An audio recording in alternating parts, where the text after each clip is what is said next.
My two truths and a lie now. Okay. Now we're all done with our tea. Yeah, I know. You're sitting on Jonah! The spoon! Wait. Look at me. Here you go. Oh wait, show us your teeth too to make sure there's no lipstick. Don't look at my teeth. Do not look at my teeth. Why? My teeth are absolutely awful. She had lipstick on her teeth, so I wiped it off, and she was very offended. But she didn't just wipe it off. She like got all of my lips and my teeth on top of it.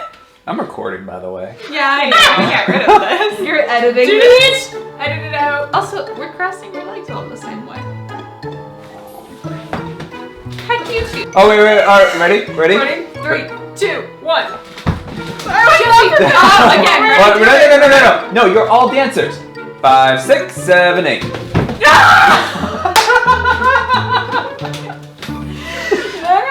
That I'm keeping in.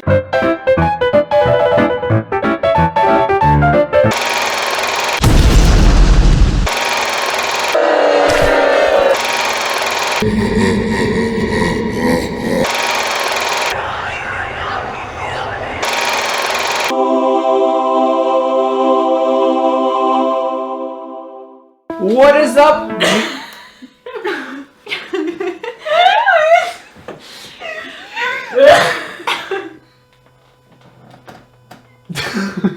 We're all dying. How are we going to start yet? Don't start yet. What is up, viewers? Rick Quasar here. Welcome back to Movies of Magnificence, Malarkey, Madness, and Mystery. Why I made it that long, I have no idea. Joining me today is Nightwing, Redhood, Tetra, and myself, Rick Quasar. Hi.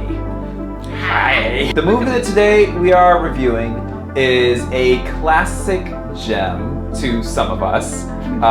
Tetra here has had a uncomparable crush on David Bowie for the past...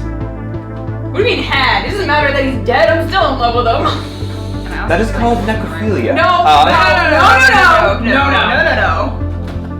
Anyways, the movie we're reviewing today is Labyrinth. And I have a challenge for you three before we start. You can tackle this challenge all together, or one of you can be the spokesperson. My guess is those two are gonna vote you to do it. I will give you 60 seconds to explain the entire movie. Oh, I prepared for this. Actually? Yes. Holy crap! Do you have a dance? Oh, I didn't prepare that much for it. It's okay. It's cutting us off at if we stand up, our heads will be cut off. So Brilliant. Go ahead, sum it up. All right, so then. Whoa! 3, 2, 1, go.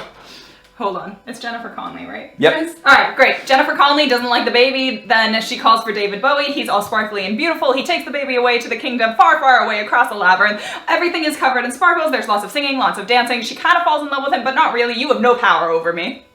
Freaking what? Okay, that isn't perfect! Except for she didn't mention goblins once! That is 18 true. seconds, That though. is true. I mean, missed the she's goblin. not too far off, though. Alright. All right. In the movie. Whoa. 3, 2, 1, go. In the movie, there's Sarah. She is a teenage girl. It's essentially a coming of age story, kind of. It's great. I love it. But it's not like a weird coming of age. Oh, well, okay, I guess it depends on who You got 60 seconds. Anyways, so she doesn't want to have to babysit her younger brother because no fun, so she wishes that the goblins would take him away based on, like, storybooks. She's still very childish, so then the Goblin King comes, he takes the baby, she has to go through all of his challenges and mazes through the labyrinth, and eventually she gets the baby back and makes a lot of friends along the way, and it's all beautiful and sparkly and has great music. Bro, what? 36. You did that in 36 seconds, but you weren't. Jesse. You weren't chaotic enough. You weren't chaotic enough. To be fair, I didn't mention the goblins because I couldn't remember if it was goblins or gremlins. Goblins. Okay. Nightwing, do you want to try again? Yes, I can do it in like Interpretive sentence. dance. One sentence. One sentence. I will take the one sentence. What's her name? Jennifer Sarah. Connelly or Sarah? Jennifer Connelly and David Bowie have a fever dream. with sparkles. And bubbles. Is there bubbles? And bubbles. There's lots of bubbles. Yeah. There's an entire bubble scene. That's all you There's need the to know. ballroom scene. The ballroom scene. Okay. Well, I'll give you that. That was a good recap between all of you. So. I think it just shows how we each view the movie differently, because this was like extremely endearing to me as a child. It is my favorite movie. It comes very close to my favorite movie. I have only one movie that I like more than this, and that's Treasure Planet. But that would be that'd another be good that's movie. a good underrated That's a one good to review. underrated movie. But Labyrinth is one of my all-time favorite movies. I watched it for the first time when I was 8 years old. I have loved it ever since. It just felt magical. It felt like, I don't know. It was special. your coming of age. It was story, my coming of age It movie. was. but not in a weird way. I'm gonna put No. this down. So I have a list of notes. I would like to try to stay. On topic. I would like no, just in order. It's not gonna happen. No, in order as much Okay. as possible. Last movie review I did. It's not gonna happen. Last movie review I did. Yeah, we kind of went all over the place. And you, Tetra, you did. Freaking, what are you doing? We don't know. You did mention it. I will give this right off the bat. The best thing about the movie is the soundtrack. Oh my I will gosh. freaking kill you. I'm It's Italian. No, It we is did a DNA perfect. test. We're a little bit One. Italian. Huh? One. I did a DNA test. We were a little bit Italian. A little bit Italian. Anyways, no, the soundtrack, to die for. Flawless. I had my wedding dance to Yes. one of the songs from the movie. Like, love it. Very beautiful. Mhm. Gorgeous. But it's David Bowie, so Yeah, that's what it said. to be expected. To be expected. He wrote and composed and performed all of this. Well, almost all of the songs, but he composed the majority, all of the songs in the movie With Trevor Jones, yeah. with Trevor Jones. Yeah, which is fantastic. But I will say that right now, props for amazing soundtrack in the movie. Yes. 80s, right? It's 80s. Mhm. Yeah, 80s. Could you not tell by the sparkles? Yeah. Well, that's one thing. And the super tight leggings. Well, that's David another Bowie. thing. That's another thing. I will get to that in a minute. We're talking about it. So I do want to. I It's not what do. we're looking at, but that's okay. Yeah. I mean, Duh. Best side character of the movie. Blue. David Bowie's crotch. What? Jonah! No! I'm kidding. I'm kidding. She's a child! Anyways, that's actually one thing that I kind of the whole coming of age thing. I kind of didn't notice that, but watching it for Shh! No, we all noticed that. You're fine. Continue. I did not. What are you guys doing? I didn't notice until we watched it this last time. Oh, wow, Jesse. Okay, continue, brother. Our innocent youngest sister. just watching it there. Yeah, it is a coming of age story because Sarah. Jennifer Connelly starts out as like really immature, Yes. and then it's actually really great because throughout the movie she hits different problems and then how to solve different problems, and then she learns from her mistakes later on Absolutely. using what she's learned in different aspects. It's like, hey, I learned from my mistakes, so now I can use this later. It's like it is a very much coming of age. At the beginning, she's very obsessed with all of her things to the point of hating her Real baby life. brother for stealing one of her things. Very mature. I mean, so like some people would be like, oh, the obsession is weird, but nowadays she's just an average cosplayer. Let's be honest. Well, like, I think to some people it could be considered clingy, but if you were ever that child that loved your toys and your fantasy things and that carried on up into... We have kids that grow up really fast now. And so having that, like, transition from childhood to teenagerhood is kind of what this movie is about. It's learning and growing. Did it ever actually state how old she was? Yeah, she's 16. She is 16. Yeah. Okay. Or she just turned 16 or about to turn 16. Yeah, and then she still has like this whole obsession with toys and whatnot. And Yes. some people would be like, "It's okay." I mean, I have an obsession with video games. I mean, whatever. So I mean, I don't know. Do that as you will. I was that 16-year-old though. I had all younger siblings, pictured here, and so it extended my childhood for a while. So like that movie, although I never hated you guys in any way, shape, or form. So I hate you. Like at the beginning, she was so annoying, right? And then as soon she like summons the goblins, which by the way, I mean, man, I am going what? The puppeteering is amazing. Oh my goodness. Yes. So incredible. It's Jim Henson. Would you think of anything less? Guy invented the Muppets and invented the Muppets. He did a lot of the puppeteering. A lot of puppeteering. Yeah. Yes. Anyways, guy invented the Muppets and how you couldn't expect anything else. I mean, freaking the cave with all the hands. Oh, so cool. My goodness. My nightmare. It is terrifying. My husband's too. It is terrifying, but yet it is so beautifully done and puppeteered. So neat. It is really cool. We should make it. We should make it. Yeah. I don't know.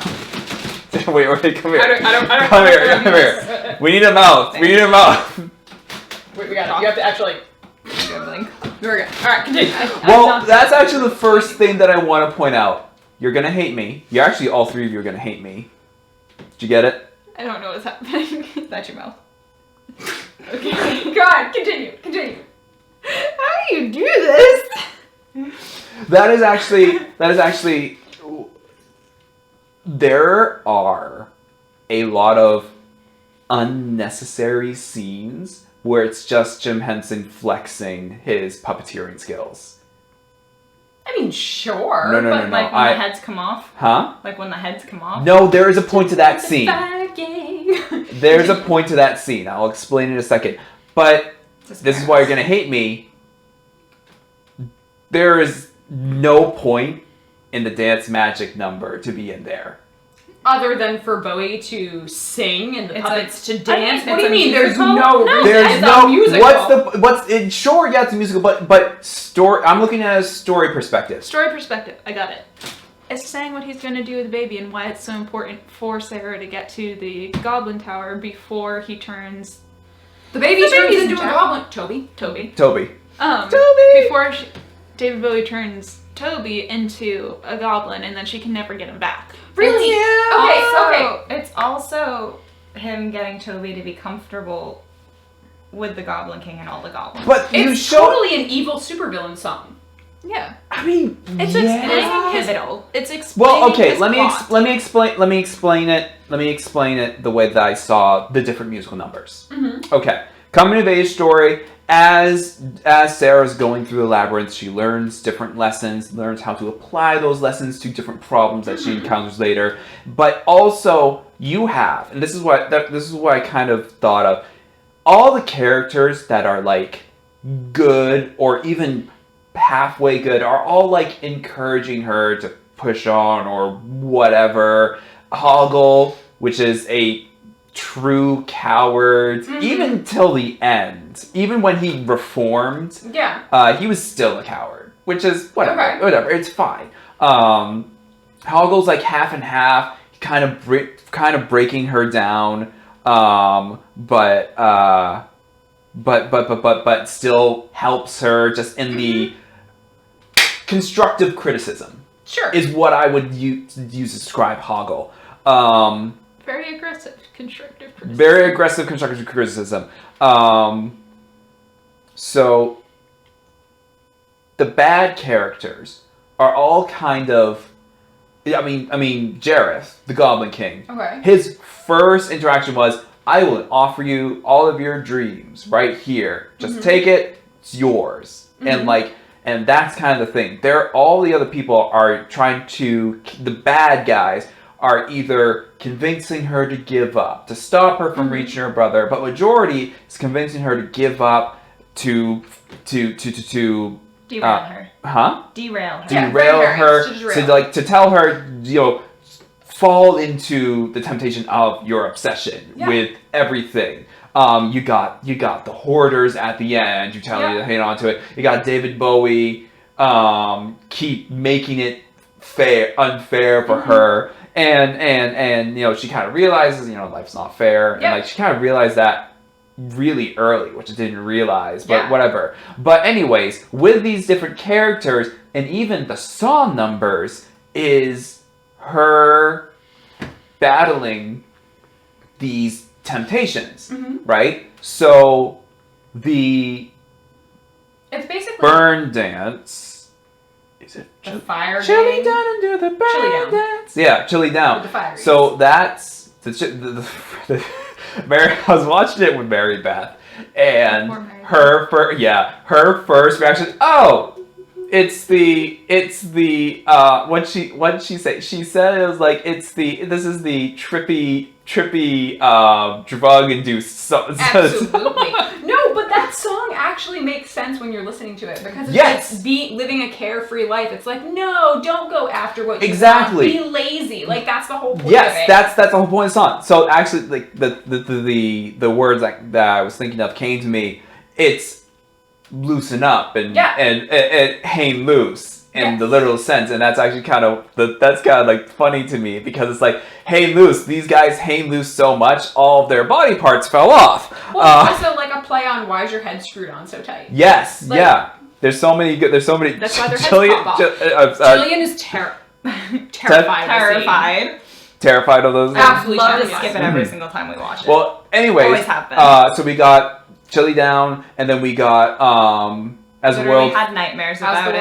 As the World Falls Down is another song of like David Bowie trying to like gaslight, seduce her into another fantasy of like pretty dresses, princesses, ballroom, things that she was already interested in. And then the final song, which I'm sure you've already noticed this, but all of these things that she encounters, these are all toys and whatnot that were in her room at the beginning of the story. No. So like they're using things that she already wants to stay connected to and is familiar with to try to keep her from getting Toby. Yeah, that's a great point. But I would just like to point out, is Jareth the Goblin King really a bad guy? Because like, if she's saying she hates her brother, he's taking him to a nice goblin home. I mean, if you flip the story, I'll get to that in a second. Evil. No, he is evil. He is pure evil. He takes care of the baby. I mean, the baby's not mad. Okay, I'll get to that in a second. And then the final song of the Goblin King being frustrated, trying to gaslight her into, I've done all this for you. It was all for you. Each song had its point and meaning and connection to the story. Sure. Except Dance Magic Dance. No, fight me! Fight me! There was no point to the song. It was just giving Jim Henson a scene to flex his puppeteering with all the goblins. No, what? It was magical. No. Hold on. Villains like to monologue. It was David Bowie's way of monologuing, or Jareth's way of monologuing, because it's a musical, so the monologue was in form of a musical. So it does make sense that He monologued at the end. But wait, same thing with Underground at the end, the song? No. So with Underground, it's a... Back to reality. Back to reality. Magic is the inverse of reality. It is an 80s cult classic. There needs to be a sparkly dancing Moving on past the dance magic, there are a couple of other scenes that were just either filler or just Jim Henson flexing his puppeteering. The two doors into the problem solving. Yeah. Showing that it's not fair. Yeah. And being funny. The two doors? No. I'm sorry. Not those two doors. The door handles. Same thing. It's problem solving. No. Part of it. She has to plug the nose to open the mouth. Okay. That's like a Legend of Zelda puzzle. What about the old guy and his chicken hat? Oh, it's so stimulating being your hat. That's my favorite scene. The whole point of it But he is didn't to even cause help confusion and to distract her and to slow her down to getting through the labyrinth. I don't know. It's just between those scenes and then the actual. It's a comedy musical. I know it's a comedy musical, but I'm trying to find. Every single time I watch that scene with the old guy with the little bird hat, I send it to her, and I'm like, oh look, it's conversations between us. Oh my gosh. It's true. All right. Anyways, And every single Anyways, time I remember just- where it is. I just think that you know, there were some scenes that they could have shortened or whatever. I know they have a certain length or whatever, All but right, well, you have every right to think that, even though you're wrong. screw you. Wait, would you get rid of the fiery scene? No. I wouldn't. I'll just skip it. No, it's great. I Toggle wouldn't. comes back to help her. It's like, it's perfect. You know, we're doing this. So we talked about a little bit of the story. We talked about the soundtrack. What's up? Isn't the burn scene? He comes back to help her and then gives her drugs, and she goes into the drug world. It's not drugs. In the drug No. world. I don't know what it was. Continue. Oh, can I? Yeah, was a I do want to peach. address something A else. peach? A beach. I do want to address something else that I wish was a bit more in the movie. The whole Goblin King turning into an owl was only at the beginning and the end of the movie.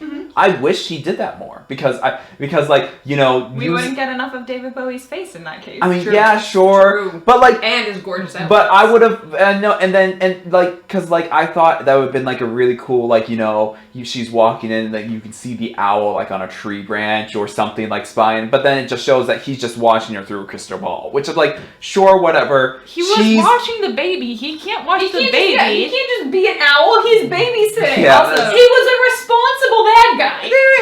He's responsible. He made sure the baby didn't words. Wow. Die. Oh, Well, die. Get yeah. eaten by goblins. Yeah, that's true. Well, they had to make sure that, you know, Listen, all the other were goblins. incompetent. Their children turned into goblins. The goblins at least knew that the baby needed to be taken care of in order for the baby to become a goblin, and that's actually kind of like a really scary thought because there's an army of goblins, and that means that There's an army of people who don't want kids. There's an army of people who didn't want their children. Who didn't want it, yeah. Again, Or siblings. who didn't or want the siblings. children. Or Yeah. siblings. Is Bowie the bad guy? No, he's taking in orphans. no. Emotional orphans. So I do want to touch upon that. What the crap is Jareth? The Goblin King? No, what is Probably he? a child who was abandoned he- who found a squirrel. What did I write down? Who was pushed on by the sheer Is- force of evil from the abandoned. But, like- was like, I'm gonna make a Goblin Kingdom. But like, what is he? Because is he a fairy? Is he like a genie type of a djinn or whatever? Let me tell He- you a story of 3 elves who were sent to 3 separate kingdoms. Jareth, the Goblin Kingdom. The dude from Lord of the Rings, I can't remember his name. The Nice. blonde one. Legolas' Legolas. father. No. And then there's another elf named Malfoy who was sent into the Harry Potter world, and they all Totally not. They where- all Is this wreaked your, like- havoc. Is this Oh, your where like I your thought you fan were fiction? going. Not my fan fiction, I stole it from someone else. Oh, okay. Did they actually mention all 3 of those? Yes. That's actually really great. I might look. Can you I send thought that the last to me? one was gonna be like Santa Claus or something. I know, right? Well, The complete opposite. well, this is I'm watching this. So he basically has his own pocket dimension that He's some he sort can. of magic user. Yeah, he is some sort of magic, but like in his Which own I dimension. would just like to point out, he explains that he's a magic user, and dance magic dance. But Also, I would like to, going back to what Nightwing just said, if we're going off of that, like, does that mean Santa Claus is evil? Because he also takes children that are unwanted and turns That's them into little He creatures. Krampus.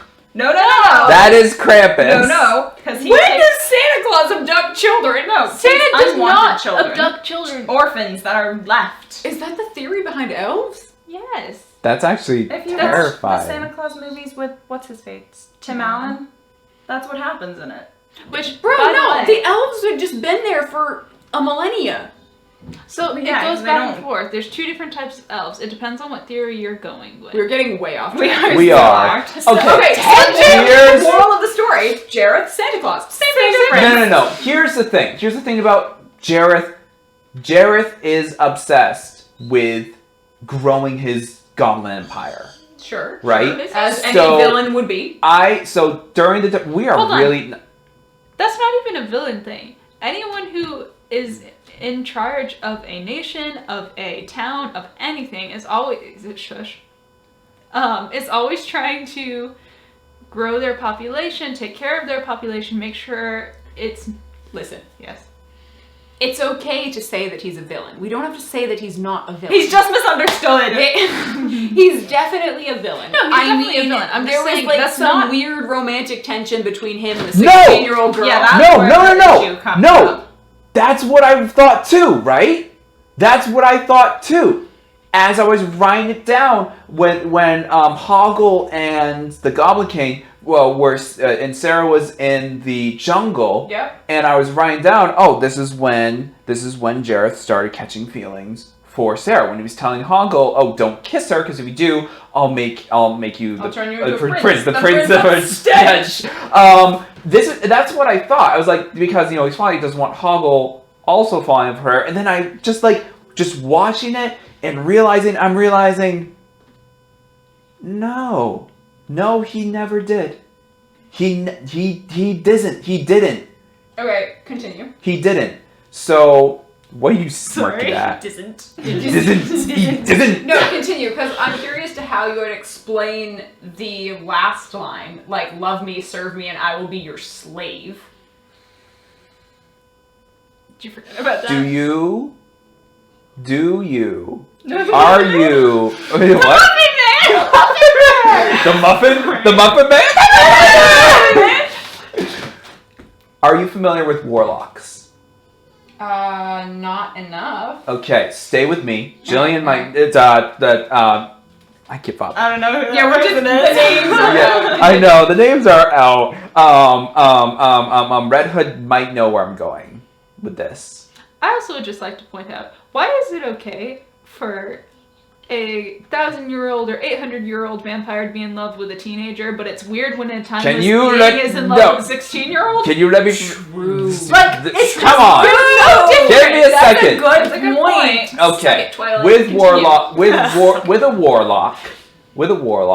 warlock has a patron. Stop it. Sorry. A warlock has a patron. Yelling at you? Yeah. A warlock has a patron. Okay. The patron gives the warlock magical powers and different things. Okay. Abilities, whatever. But in return, the warlock has to follow whatever order the patron gives them. And if Okay. he doesn't follow, or she doesn't follow the patron can just Take away the powers. take away the powers. Okay, so Explain. So, Jareth was never actually in the dance scene, in the ball scene. Okay. He never was. That was just an illusionary world he sent to trap her. All of that. Fair enough. The peach that Hoggle was given that Sarah ate was just the trigger Psychedelic. for the spell. Was a psychedelic trigger for the spell. It put her into a sleep, a magical sleep. Yeah, and so once not she drugs. was in, once that magical trigger happened, he sent the illusionary world with a trap. with a magical trap. That and It was a willpower battle. it was a willpower battle, and he wasn't actually there. It was all just an illusion. It was an illusion based that he Sure. sent. So Her mind created whatever was there. Mhm. Sure. Okay. and I can buy that, but continue. so I still don't understand. So when Sarah gets into the Goblin City, and he's up there with the child, and he's immediately flustered, like angry, flustered, like I can't believe my magic spell didn't work, and whatever, get the army, stop them, kill them, whatever, don't let them get in, whatever. And then the final song. Mary Beth actually point this out too. The final song, I don't have the lyrics in front of me, I'm sorry. I know you probably have it memorized, but whatever. The final song and final conversation that Jareth has with Sarah is just pure gaslighting. He is trying to remain in control, because as long as he remains in control, he can do what he wants when it comes to his kingdom, magic, etc. And he loses this control, and So that's another thing of why I'm thinking of thinking in the warlock. he's a narcissist. A warlock, also voodoo magic type of sense, where as long which is stated in the song. Oh, Dance magic, dance. is it? Yeah, it is actually. Continue.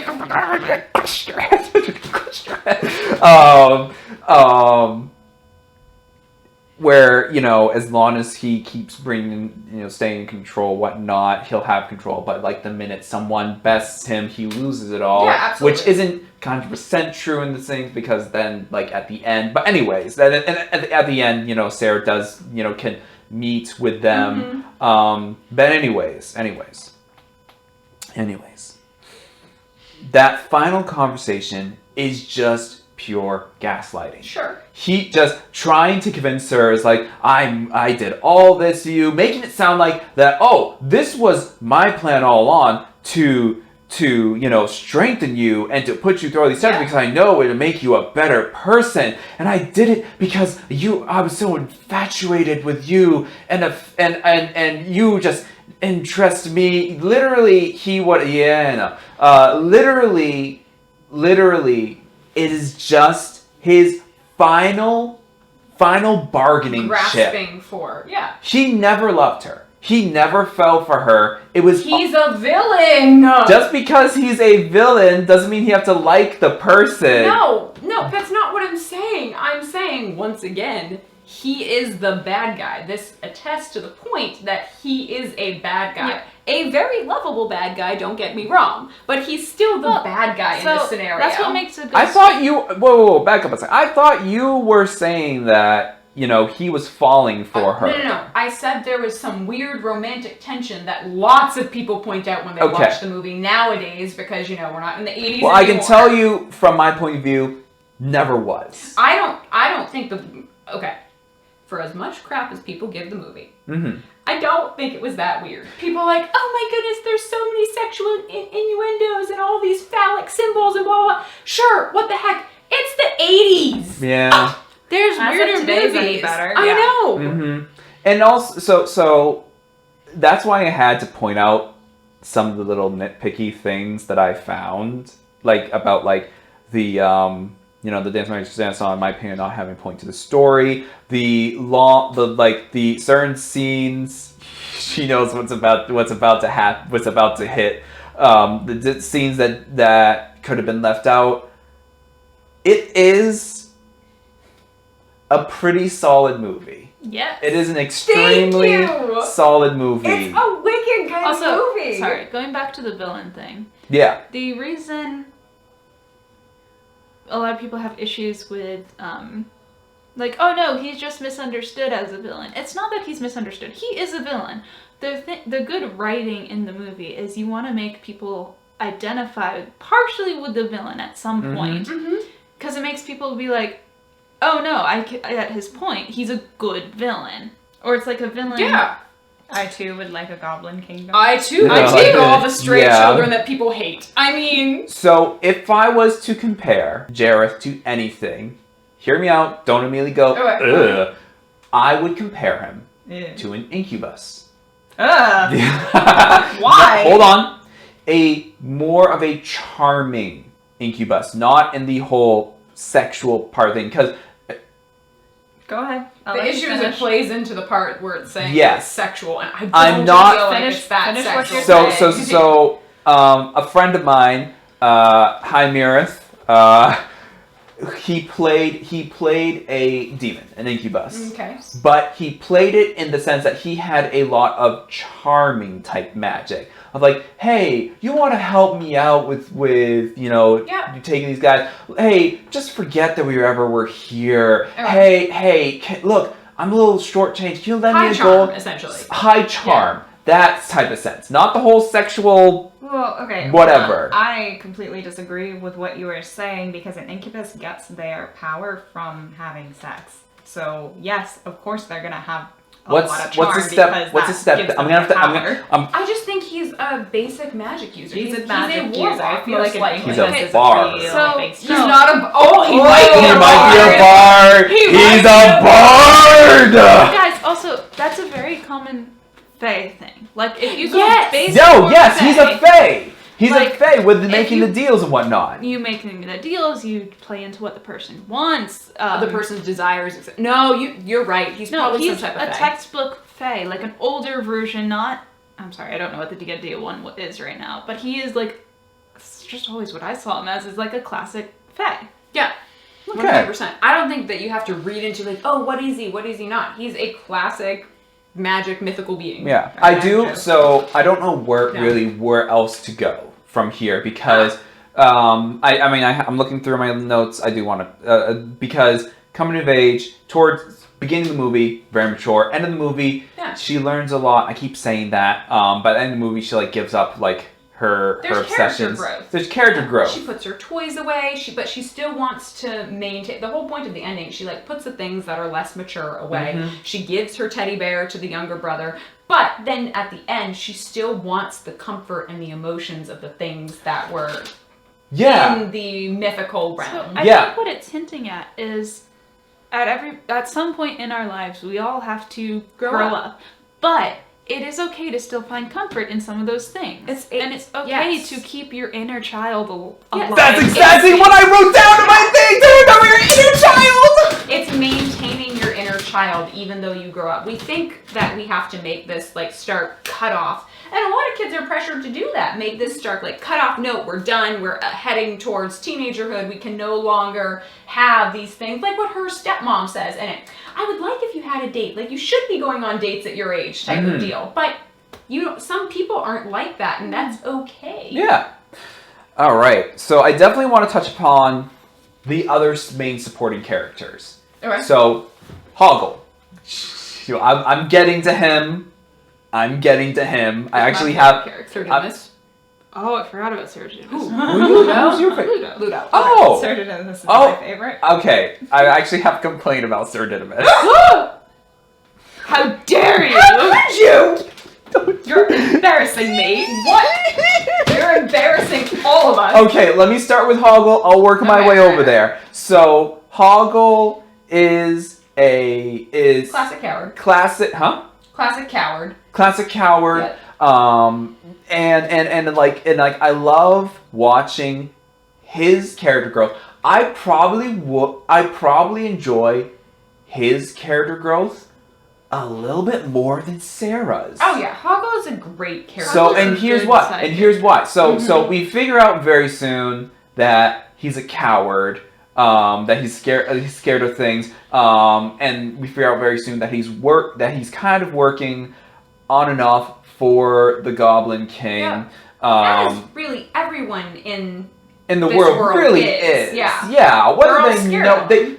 so like every character acknowledges that the king is rule and I'm subservient to I'm subservient to them, even if they're not currently like employed or Yeah. working for him. They're all acknowledged. Hey, Goblin King's our king. You Yeah. know, whatever. Hoggle's character growth is good because, you see he's a coward. You see why he's a coward. Are you good there? Yes. You see why he's a coward. Jillian is in my foot space currently. Okay. You get immediately why he's a coward with his second interaction with the Goblin King. Yeah. Threatening him with the second interaction or first interaction? When did the Goblin King bring up the Second interaction. Bog of Eternal Stench. Bog of Eternal Stench? Which frickin' yeah, sure, that's a great threat. Are you kidding me? That is actually my worst nightmare. Yes. I hate I bad don't smells. know I would if die. I've gotten used to light now. I'm just not used to something this. Are you guys okay? Yeah, we're good. No, Okay. This is normal. Okay. I don't know if you guys ever smelt something actually getting sprayed by a skunk. But Yes. holy cow, is it the most awful scent? And now imagine if you have experienced that smell. Imagine that smell just forever. Mixed Yeah. with rotten eggs and every other smell that you hate. Yes. Yeah. The worst So smell. we see the Goblin King threatening Hoggle with this. Mhm. And also, here's something else that I noticed is that might contribute to why he's a coward. The Goblin King just constantly talking down. Oh yeah.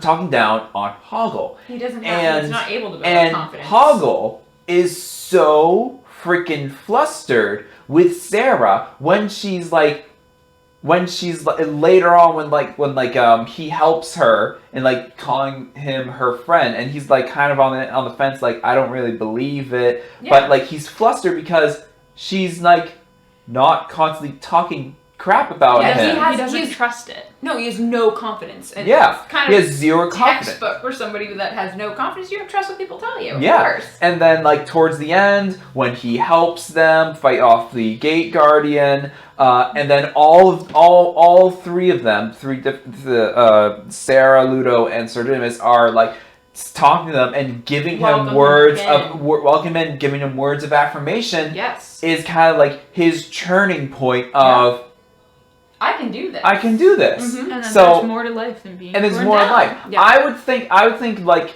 yeah, sure, Hoggle's kind of like a supporting character. I would say Hoggle's more of a secondary main character because we see a lot of him struggling with I want to help Sarah, Oh, but yeah. I'm freaking terrified of Jareth. Oh, So I think it's just also back to going to really good writing for this movie. They wrote good side characters that aren't one-dimensional. They actually Yes. have mhm. they made it so there's the main character, which is Sarah and Jareth, but there's also these side characters that aren't completely one-dimensional. You can see their own story happening within the main Well, yeah, story. I mean, we see Hoggles. Sir Didymus has a little plot line. Ludo Ludo has has a a plot. plot He line. has like the twist with the rocks. Yeah. I mean, it's great. So Ludo is probably my favorite supporting Ludo's character. my favorite. It's He's my the favorite best. supporting Who character. doesn't love a big, lovable bear? That's exactly it. And like, sure, it's probably cliche. They're all a little bit They're- cliche. All of them are stereotypes. All of them are cliches. stereotypes. But avoid a stereotype when you're writing. Yeah, well, especially that a is true. fantasy story. Especially fantasy, yeah. Yeah. So I love Ludo because Ludo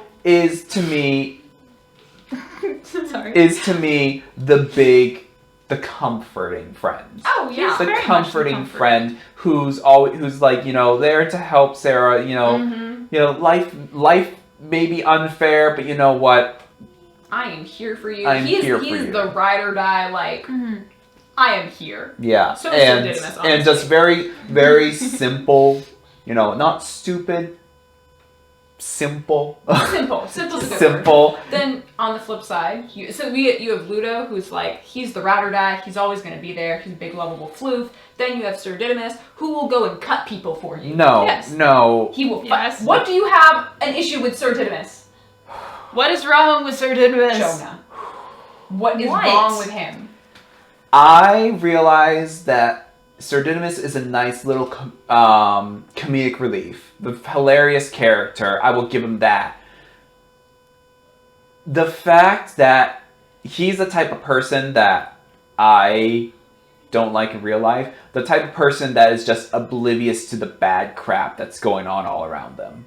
And not realizing. Like what? So he's in the bog of eternal stench and doesn't acknowledge, and is like oblivious to the fact that it actually is. He Awful. can't smell. He was stationed there. He lost his scent. Wait a second. He was Wait a just second. doing his Stop. job. Hold up, sir. Hold up, sir. A fox, dog types of character, wolf types of characters. What do they rely on? Scent. He's overcompensating for that lack of scent. So, he has a tragic backstory, really. He's been He does. stationed at the Bog of Eternal Stench so long that he has lost his main primary sense. Something that these type of creatures are desperately need. So he has to overcompensate and be gung-ho and like, no, I'm going to do this. He has to go all out to make up for that. Also, you see how small he is. Nobody's gonna take him seriously. They didn't take him seriously until he proved his worth. Exactly. Also, he's not super oblivious to everything. He's just kind of He's an optimist. He's an but he optimist. has to be. What else does he have to rely on? He doesn't. He's All tiny. right, He all right. has no smell. His companion is consistently running away. I actually no have a shame note. I actually in have a him. note about that. Like, no shame to Ambrosius, but Ambrosius Ambrosius is also a coward, Yes. so he can't rely on his speed. Can you do that? The whistling scene. There is one scene that so there's a scene where they're fighting the gate guardian and Ambrosius, the dog who's just terrified, probably more of a coward than Hoggle is. Mm-hmm. And like the gate guardian attacks and Ambrosius. The dog is like, I'm not even supposed to be here. Yeah, and the dog ran away, and Sir Dynamis is trying to call him out, and he's Ambrosius, come here, and he whistles, and I'm gonna find the scene, I'm gonna put it in. It's just him whistling. It's just amazing puppeteering. So freaking funny to look at, though. Anyways, I didn't like him only because that he just reminds me of so many people that's just like oblivious to bad things and he's funny comedic relief. It's just my only. But you know what? Sometimes you need that friend. Sometimes you need that friend who is steady, who you can rely on, and who are ever the optimist. Okay, that's fair. It doesn't mean that they're oblivious to what's going on. He recognized that the battle was hard and he was outnumbered, but he was gonna go for it anyway, sure as The heck. thing is, he recognized what was going on, but he chose to believe and have hope that things would get better and that he could make a change. Yes, Okay. regardless And of how small he was. It meant protecting his friends. Exactly. Staying loyal. That's fair. All right, so I have two more notes that I definitely want to touch upon. I'm going to scroll real quick to make sure that there's nothing else. There's one thing I wish they did that kind of like Ambrosius the dog is Sarah's dog. Yep.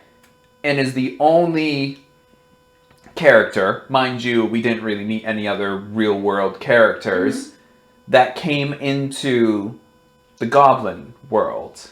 Well, other than all her toys and I was stuff gonna that say, was if in you her look room. at all of her toys, they're all very similar or exactly what is in Yeah, that world.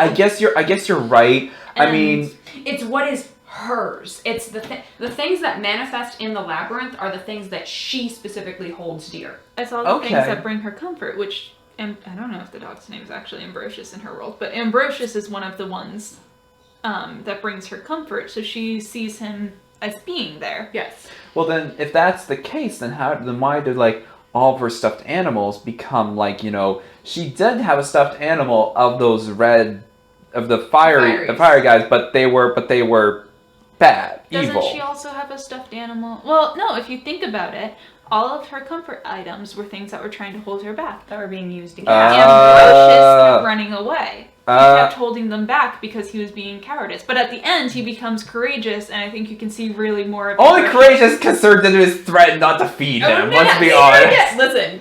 We're all very food motivated. That is fair. Okay, so I obviously want your three final thoughts, but here's my final thoughts. If someone is watching the movie and isn't fully getting into everything, it is a very weird It is a weird- movie. it's a trippy I mean, movie.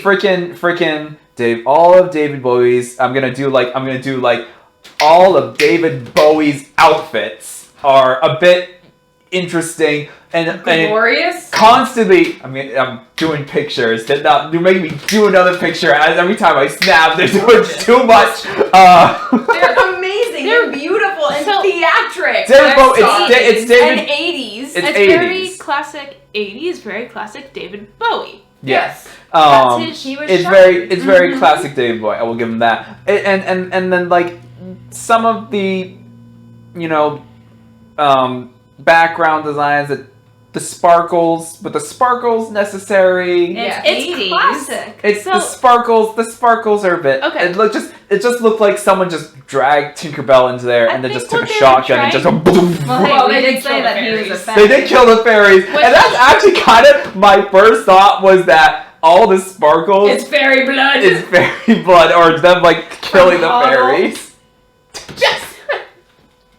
Okay. What else would it be? So, Okay. yeah, come on. There are weird aspects to the movie. But if you take it for what it is, as a well-written story, a well-written fantasy story, there is a lot to learn from this movie. I've gotten crap my entire life for enjoying this movie. And like we were talking about, there is depth to it. There's a little You depth to it, have yeah. to get past all the weirdness. theatrics. You Yeah. have to take it and look at it. The movie itself has phenomenal writing, phenomenal depth. It's literally Music.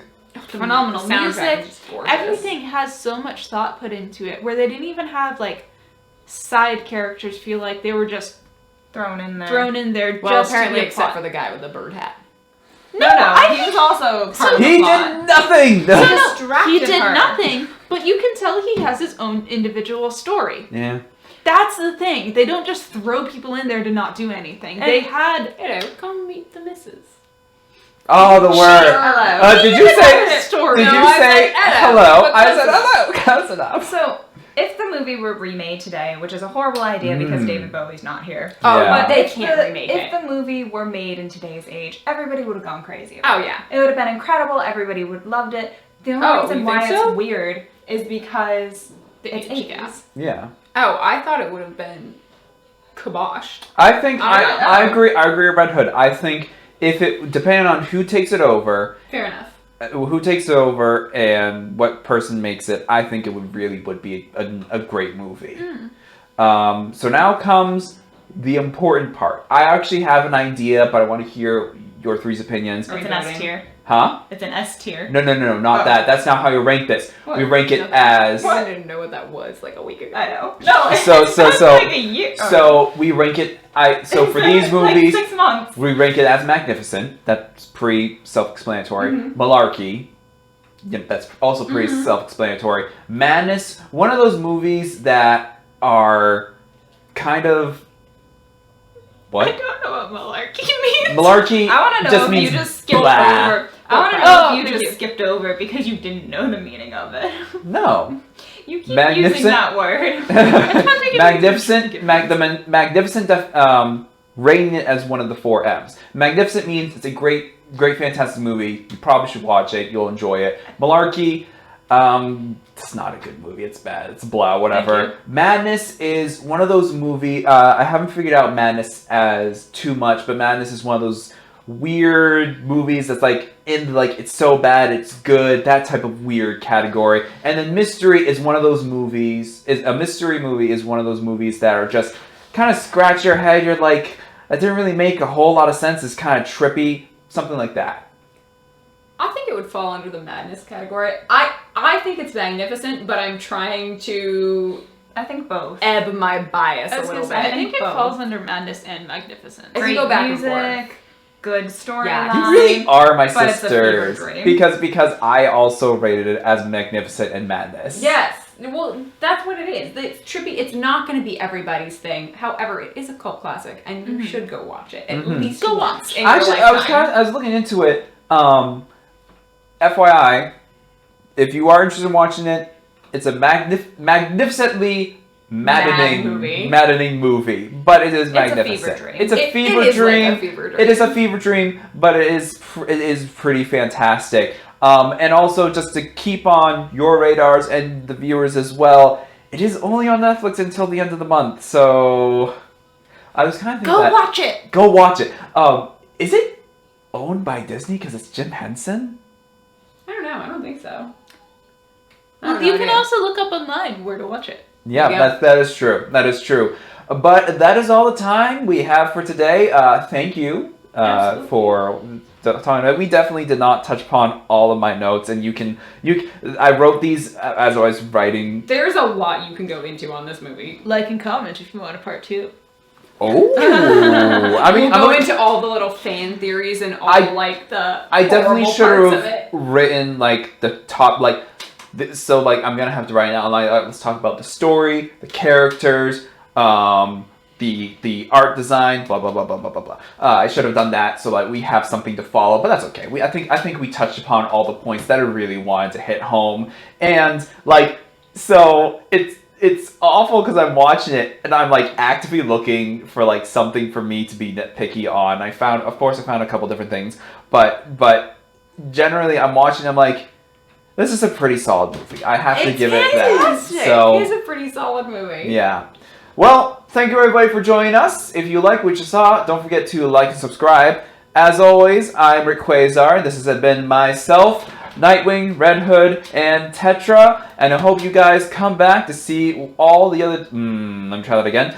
And make sure you guys check out the rest of my archives. Have a good night.